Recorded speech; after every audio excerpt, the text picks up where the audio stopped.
Aristóteles é o filósofo mais importante que já viveu, mais até que Nietzsche, Schopenhauer, Dostoiévski, Albert Camus, Kafka, os queridinhos da internet.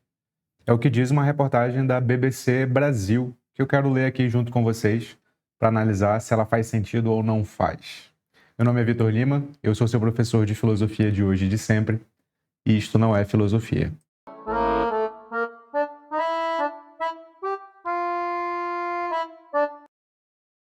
Vamos analisar aqui a reportagem. Vou compartilhar a tela com vocês. O título da reportagem é esse, né? Aristóteles não é simplesmente o filósofo mais importante, mas o ser humano mais importante que já viveu. O ser humano, mais até que Jesus, mais até que Maomé, mais até que Moisés, mais até que Abraão, para quem é religioso aí. Vamos ver. Então, a reportagem é da Dália Ventura, BBC Mundo, certamente foi uma tradução e foi publicada em 2 de fevereiro de 2025. Aristóteles não é simplesmente o filósofo antigo mais importante, nem simplesmente... Cadê? O filósofo mais importante de todos. Aristóteles é o ser humano mais importante que já viveu. Essa afirmação foi feita pelo filósofo britânico John Sellars, em um artigo na revista acadêmica Antigone, pouco antes da publicação do seu livro Aristóteles, Entendendo o Maior Filósofo do Mundo. John Sellars, vocês conhecem o John Sellars? A gente pode colocar aqui quem é o John Sellars. Deixa eu ver aqui se dá pra gente colocar. Vamos pesquisar no Google aqui, né? John Sellars. Compre John Sellars. John Sellars. Deixa eu ver se tem a Wikipedia dele. Não tem a Wikipedia dele, mas vamos ver os livros que aparecem dele. Aparece lições de estoicismo. Lições de Aristóteles. John Sellars. Vamos ver se tem a Wikipedia dele. Wiki. Tá aqui. Academic Administrator. Será que é esse? John Sellars é um acadêmico americano, administrador, residente presidente... Não é isso não. Não tem. Quem é o John Sellars aqui? Alguém conhece o John Sellars? Coloque aí. Vamos ver se a gente coloca philosopher. Apareceu aqui, mas apareceu em alemão. Mas o Google traduz, né? Vamos traduzir pelo Google aqui. Tá aqui. É um historiador britânico, a gente teve que ir na Wikipedia em alemão. Historiador britânico de filosofia no campo da filosofia antiga. Após concluir seu PhD, seu doutorado na Universidade de Warwick, Sellars foi inicialmente pesquisador do pós-doutorado no projeto Ancient Commentators on Aristotle, do King's College London. Ele então se tornou professor e depois professor sênior de filosofia na Universidade do Oeste da Inglaterra, em Bristol. Então ele é um acadêmico, né? Ele não é de fora da academia. A partir de 2012, ele trabalhou novamente como assistente de pesquisa em um período no projeto Ancient Commentators on Aristotle. Então ele é especialista em Aristóteles. Também pesquisador visitante do King's College. Sellars trabalha principalmente sobre o estoicismo antigo e sua recepção, especialmente Barlaão de Seminara e Justus Lipsius. Não conheço esses caras. Bem como sobre a filosofia da felicidade de Epicuro. Ele tem vários livros aqui, ó. Esses aqui já são traduções do Google, tá? Arte de Viver, Comentadores Aristotélicos, um guia bibliográfico, Estoicismo, Filosofia Helenística, Lições de Estoicismo, Estoico de Bolso, Marco Aurélio. Ele faz textos e livros de divulgação da filosofia helenística, né? Principalmente estoicismo.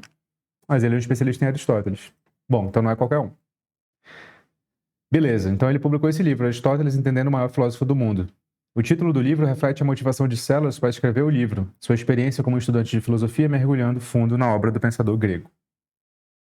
Quando comecei, sabia muito bem que Aristóteles era uma figura importante, mas achei isso muito intimidador. Toda vez que eu tentava mergulhar em suas obras, quase imediatamente me perdia. Alguém já sentiu isso aí? No entanto, ele perseverou e aprendeu que você precisa saber lê-lo. Como? Lentamente, diz. Aqui eu estou concordando. Não se estuda filosofia rápido, se estuda filosofia lentamente. Seu livro é uma amostra que ele espera que incentive mais gente a conhecer os escritos do filósofo, sirva como um guia nessa jornada. Ele é mais o maior do mundo, o maior de todos os tempos, o ser humano mais importante? Esse é o meu ponto de vista. Aspas para o Sellers, né? E sei que existem outros acadêmicos que compartilhariam, nem todos, é claro, mas eu não sou o único que pensa assim, disse ele à BBC. Sellers é um respeitado especialista em conhecimento, professor de filosofia da Universidade de Holloway. Tá lá? A gente já viu isso, né? Aristóteles faz parte da tríade dourada da filosofia clássica completada por Sócrates e Platão. Verdade. Quando a gente fala em filosofia clássica na Grécia, a gente está falando de Sócrates, Platão e Aristóteles. Ele era originário do norte da Grécia, da Macedônia, é isso. E aos 18 anos foi estudar na Academia de Platão, certo? Em Atenas, onde por 2 décadas foi aluno e depois colega do grande pensador. Certo também. Com o tempo, embora sempre tenha reconhecido o quanto devia ao professor, ele se distanciou de suas ideias e desenvolveu suas próprias opiniões. Correto também. Inclusive, tentando refutar ideias do Platão. Aqui os filósofos, a escola de Atenas, a pintura clássica, né, se eu não me engano, do Michelangelo. O Platão com o Timeu aqui na mão e o Aristóteles com a Ética na mão, né? O Platão apontando para cima com um dedo só. E o Aristóteles não é que está apontando para baixo, é que ele está com os 5 dedos assim, né? Bom, após a morte de Platão, Aristóteles deixou Atenas e depois de um tempo na Ásia Menor, mudou-se para a ilha grega de Lesbos, onde se dedicou ao estudo do mundo natural.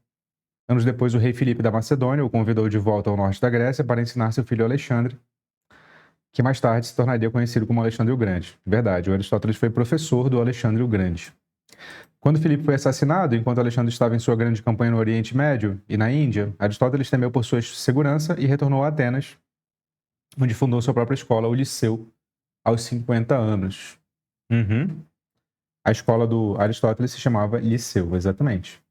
Ele morreu aos 62 anos, deixando para trás uma vasta biblioteca, incluindo seus próprios numerosos escritos. De acordo com a Enciclopédia Britânica, as obras sobreviventes de Aristóteles, embora representem provavelmente apenas 1/5 de sua produção total, somam cerca de 1 milhão de palavras. O que a gente sabe das obras do Aristóteles é que muitas que sobreviveram, inclusive metafísica, ética nicômaco, política e tal, muitas delas não são obras de próprio punho do Aristóteles, mas são obras de anotações dos alunos do Aristóteles, das aulas do Aristóteles. Como é que a gente sabe disso? Por uma análise estilística. São anotações de alunos. Curioso isso, né? Você sabia disso? Que os livros do Aristóteles derivam de anotações dos alunos? Anotações de aula? Embora Sellers admita que dizer que Aristóteles é a pessoa mais importante de todas seja uma afirmação aparentemente exagerada, grandiloquente, tão grandiloquente que parece uma hipérbole afetada, ele tem argumentos para isso. Acho que ele é o maior em termos de escala, de sua influência e do impacto que teve. Ele contribuiu tanto para tantas coisas que ainda são relevantes hoje em dia que nem percebemos que elas estão conectadas a ele. Você sabia de quanta coisa o Aristóteles fez? E quantos campos do conhecimento distintos ele, de certo modo, inaugurou e que são influentes até hoje? É interessante.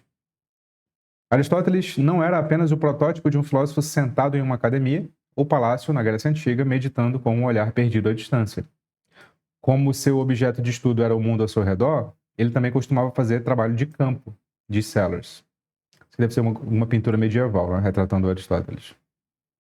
Quando ele partia para estudar a vida natural, ele, aspas, ia às praias e com as águas até os joelhos observava os animais, pegava insetos, peixes, caranguejos e polvos e depois os examinava. Até então ninguém havia tentado estudar sistematicamente os seres vivos, assim ele criou a disciplina da biologia. Verdade, o Aristóteles é o grande precursor da biologia, ele que faz a primeira taxonomia, que é a classificação dos seres naturais. Mas cuidado, isso não significa que suas conclusões estavam corretas, na verdade a maior parte do conhecimento que obteve nesse campo está obsoleto. No entanto, o fato de ele ter sido provado errado em algumas observações não desvaloriza seu trabalho, porque no cerne de seu pensamento está que a evidência triunfa sobre a teoria. Em parte, tá?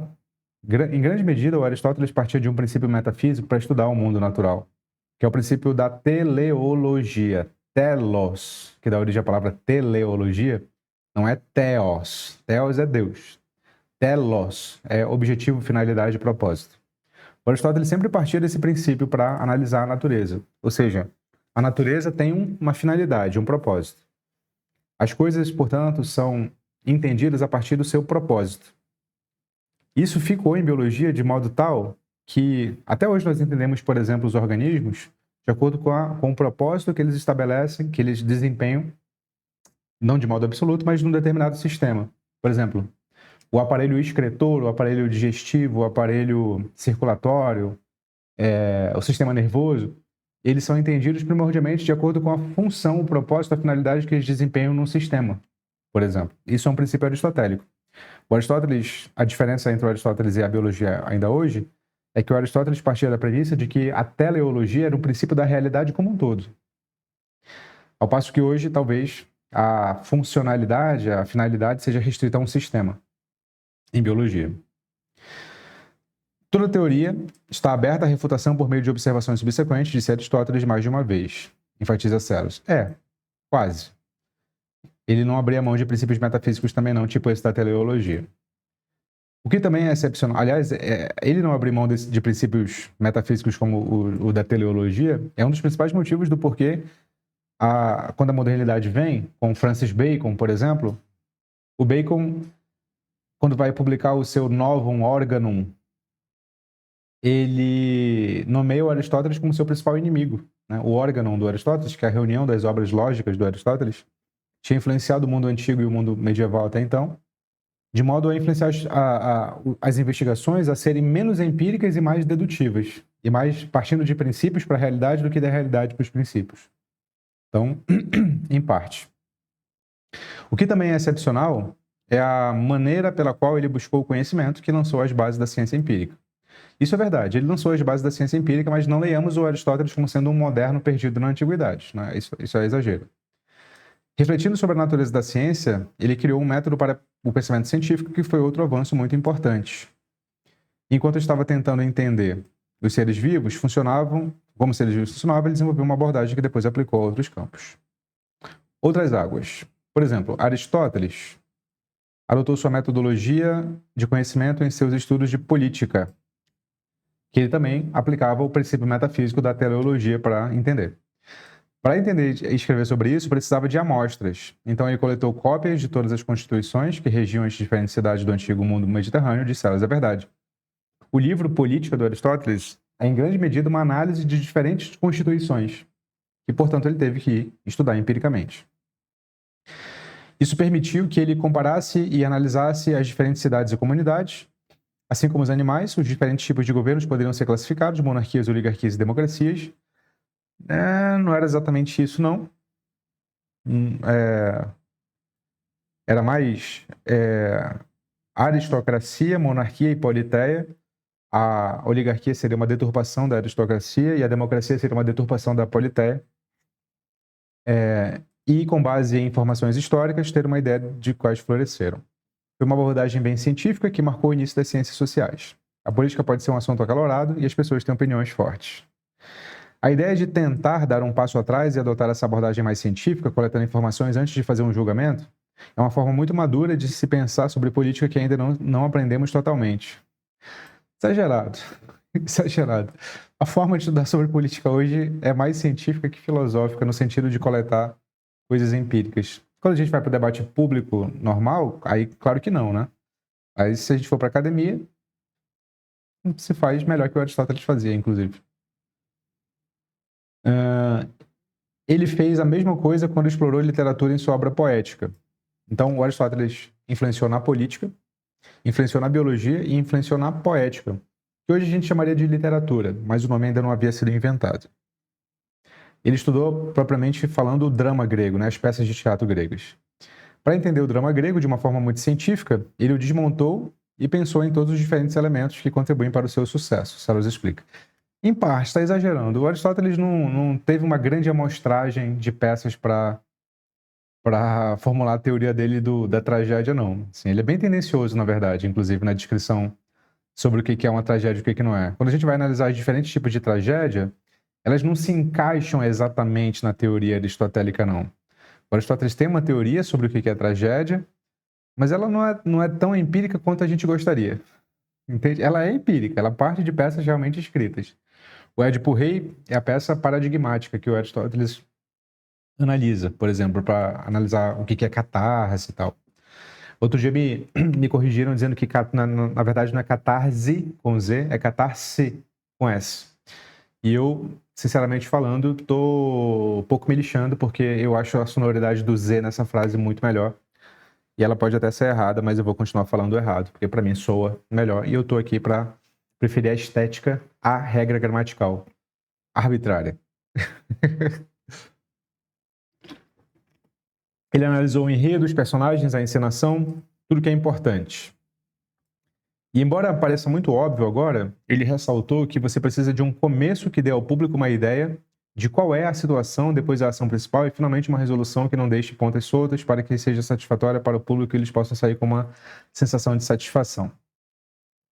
Ele tá sendo correto, mas muito exagerado. Aristóteles não tem uma teoria fechadinha, senão ele analisa que tem elementos constitutivos do que um texto trágico traz, mas não que deva ser assim. Ele estabeleceu os elementos básicos de uma boa história, como análise que ainda é usada hoje, que também deu origem à crítica literária. Não sei se deu origem à crítica literária não, né? O Platão já fazia crítica literária de certo modo, quando ele criticava a obra de Homero, por exemplo, né?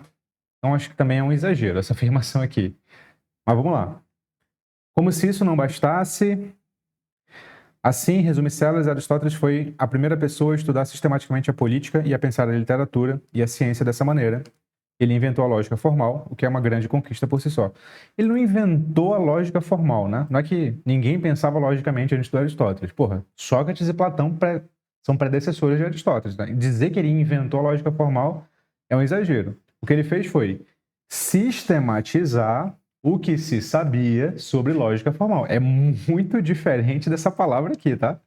Inventou a lógica formal. Não inventou, ele sistematizou, isso sim. Ele foi o primeiro a estudar as estruturas do pensamento racional. Não foi não. Não foi não. Já havia filósofos antes do Aristóteles que estudavam a estrutura do pensamento racional. Repito, o que Aristóteles fez foi sistematizar esses assuntos. E com isso inventou a lógica formal e articulou claramente, pela primeira vez, os principais princípios lógicos, como a lei do meio excluído. Na verdade não é meio, né? É terceiro excluído. Qualquer proposição só pode ser verdadeira ou falsa. Só pode ser falsa ou verdadeira ou falsa, não há uma terceira opção. Essa divisão binária é a ideia fundamental subjacente ao mundo digital. A ideia de que uma proposição só pode ser V ou F, né, verdadeira ou falsa, ainda hoje é característica da lógica básica que compõe o mundo digital. Além disso, a Ética Nicômaco de Aristóteles foi provavelmente o livro de ética mais influente de todos os tempos, diz Sellers. Por quê? Vamos ver. Por quê? Por causa da riqueza e complexidade da resposta que ele dá. Mas isso não é uma... Para você dizer que foi o livro mais influente, você tem que me dar algumas estatísticas, não dizer que ele é rico e complexo. Porque, rico e complexo também é a República de Platão, né? Tá. Ele não simplifica. Nossa, ele não simplifica. E ele reconhece todas as dificuldades reais de tentar viver uma vida humana. Tá bom. Só platitude até agora, mas vamos lá. Ele também traz seu espírito científico para o assunto. Beleza. Como? Temos que pensar primeiro sobre o que é um ser humano e quais suas capacidades e habilidades, depois sobre o que significa ser um bom ser humano e que usasse essas capacidades e habilidades da melhor maneira possível. Vale dizer aqui que o Aristóteles, na ética, ele não parte, diferentemente da política e da biologia e da própria poética, de uma análise empírica somente não, tá? Ele faz uma análise, ele começa o livro analisando o que é o homem e como ele se constitui, de modo bastante metafísico, assim. Ou seja, ele não faz uma análise antropológica, no sentido assim, eu vou analisar diferentes culturas e como essas diferentes culturas se constituem para poder ter uma ideia do homem. Ele não faz isso. Ele observa como é que o homem grego, basicamente, se constitui e fala, bom, é assim, absolutamente. Isso não é propriamente o que a gente faria hoje do modo como a gente encara os estudos sobre o que é o homem, né? Os estudos em antropologia. Está sendo muito benéfico aqui, esse cara.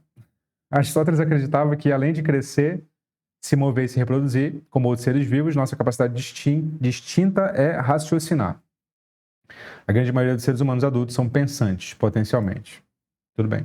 O logos é É a parte distintiva do homem, é isso mesmo.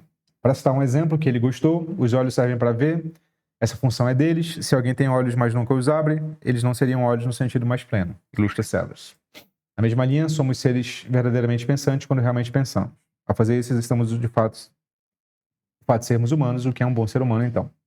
Bom, outra coisa que eu deveria falar aqui é a análise sobre o que é ser humano dele é tão enviesada, mas tão enviesada que ele partia da premissa metafísica de que a mulher era inferior ao homem e que havia escravos naturais, por exemplo, né? Então não tem nada de antropológico nisso, no sentido científico da coisa, como ele quer dizer aqui. Tá, e o que é ser um bom ser humano? Social, curioso e racional. É aquele que usa bem a razão, diz Sellers, acrescentando que uma maneira de usarmos a razão é controlando os desejos e emoções irracionais que temos, impedindo que eles nos dominem. Essa é uma visão muito estoica do Aristóteles, né? O Aristóteles não é exatamente alguém que prega... Tudo bem, ele prega um controle das emoções, sem dúvida, mas ele não prega uma supressão das emoções. Vamos ver como ele vai desenvolver isso aqui. Ou seja, se um ser humano adulto ainda é excessivamente emotivo, fazendo birra, quando não consegue o que quer, se comporta como uma criança, poderia-se dizer que ele nunca cresceu de verdade, que nunca se tornou adulto de verdade, certo? Aristóteles também insiste que somos seres sociais e é por isso que temos que nos dar bem com outras pessoas. Isso é absolutamente fundamental. Ele não desenvolveu muito aqui, não. Outra coisa é que ele acha que, por natureza, somos curiosos, queremos conhecer e aprender, e que esse é um instinto humano natural. Se quisermos florescer e viver uma vida boa, devemos ser sociais, curiosos e racionais. Não, exatamente. Ele diz que a gente é curioso e que tende naturalmente ao conhecimento, ao saber, isso sim, mas não que uma vida boa tenha que ser uma vida curiosa, exatamente. A vida boa, no limite, para Aristóteles, e o Sellers sabe disso porque ele é um especialista em Aristóteles, é a vida devotada completamente à teoria, ao mundo teórico, não exatamente à curiosidade. Os conceitos de Aristóteles continuam enraizados porque ele moldou a maneira como pensamos. Mas até aí, Platão também. Suas ideias e conceitos permearam nossa maneira natural de pensar a ponto de se tornarem imperceptíveis. O que você acha? O argumento de Sellers te convenceu? Não. As premissas do Sellers não me convenceram, mas a conclusão até que me convence, vai. Mas eu diria que o Aristóteles ele é decisivo no Ocidente, do pensamento ocidental, porque o modo como ele molda a sua metafísica, a ontologia propriamente dita, a parte da metafísica que lida com as categorias mais básicas de coisas que há, mudou a nossa gramática. E quando eu digo gramática, eu estou dizendo o modo como a gente organiza a nossa sintaxe mesmo, tá? Sujeito, verbo, predicado. O modo como ele descreve a estrutura mais básica da realidade é o modo como a gente organiza a nossa gramática. O substantivo equivale à substância, o predicado equivale aos outros predicados que ele... Os outros predicados não, as outras categorias que ele formula. O modo de pensar a realidade é tão aristotélico, mas é tão aristotélico que ele está entranhado na nossa gramática. É por isso que eu diria que o Aristóteles é um dos principais pensadores da humanidade. Você pensa aristotelicamente, mesmo que você nunca tenha ouvido falar no Aristóteles. Entende?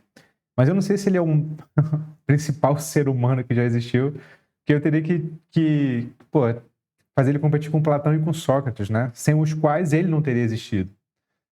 E Platão também molda o modo como a gente pensa. Por exemplo, ao pensar essa dicotomia entre o mundo sensível e o mundo além, né? Que ficou muito entranhada no cristianismo, por exemplo, como já denunciava Nietzsche. O modo como a gente encara a filosofia até hoje é socrático, por exemplo. A filosofia como sendo essa busca constante pela verdade que não necessariamente chega a um fim. Então, de um lado tem o Sócrates que moldou o modo como a filosofia é entendida até hoje. De outro tem o Platão que moldou o modo como a gente encara a vida, influenciou profundamente uma das visões religiosas mais influentes do Ocidente. Uma das, né? E tem o Aristóteles que influenciou nossa gramática. Então, é muito temerário dizer que o Aristóteles é o mais importante, embora ele seja muito importante, certamente. Mas eu sempre receio em dizer quem é o mais e quem é o menos quando se trata dessa tríade aí, tá? Mas, enfim, se você quiser continuar estudando Aristóteles mais profundamente, eu te convido para conhecer o Núcleo de Formação Filosófica, que é a minha escola. Tem aula sobre Aristóteles lá, especificamente no curso de História da Filosofia. Mas não tem aula só sobre Aristóteles, tem aula sobre o Sócrates, o Platão e todos os filósofos da antiguidade, da medievalidade, da modernidade e da contemporaneidade, certo? Tem mais de 15 cursos dentro do núcleo de formação filosófica, do iniciante ao avançado. Fique à vontade para conhecer o núcleo, o link está aqui na descrição do vídeo e no primeiro comentário fixado. Gostou dessa reportagem? Qual que é o filósofo que você elegeria como o principal? Coloca aqui nos comentários também. Não se esqueça, você é o que pensa. Fique com Sócrates.